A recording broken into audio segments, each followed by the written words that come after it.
Ergonomics has been very good for me. They allowed me to keep my job, stay with the same profession that I went to school for, and without them I would have had to change my whole profession. In my opinion, this is a lot better, a lot better. Just through sheer repetition, we've developed methods that have kept us from becoming injured. You want to come to work and do the job now because it's a lot easier and you don't have to worry about getting hurt.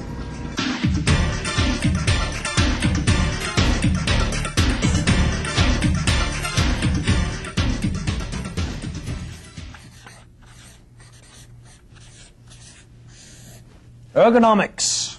Ergonomics is the scientific study of how the human body performs tasks in the workplace, fitting the job to the worker. The goal of ergonomics is to create jobs, tools, equipment, and workplaces to fit the worker. It has been scientifically proven that ergonomics can actually reduce the risk of some types of injuries.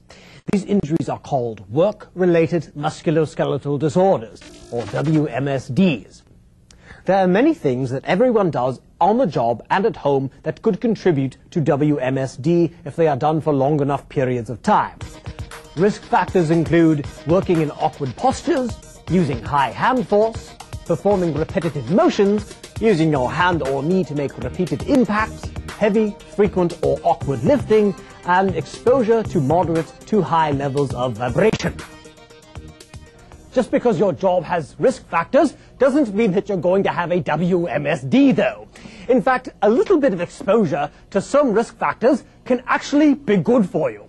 Occasionally moving into awkward postures, like reaching or bending, will help to stretch and exercise your muscles. Whether or not a risk factor will result in a WMSD depends on the duration, the frequency, and the intensity of whatever it is you are doing. How long, how often, and how much. The longer you're exposed to risk factors, and here we're talking about hours per day, not just minutes, the more likely an injury will occur. You are also more likely to be injured if you have more than one risk factor at the same time. Now, let's take a closer look at each risk factor.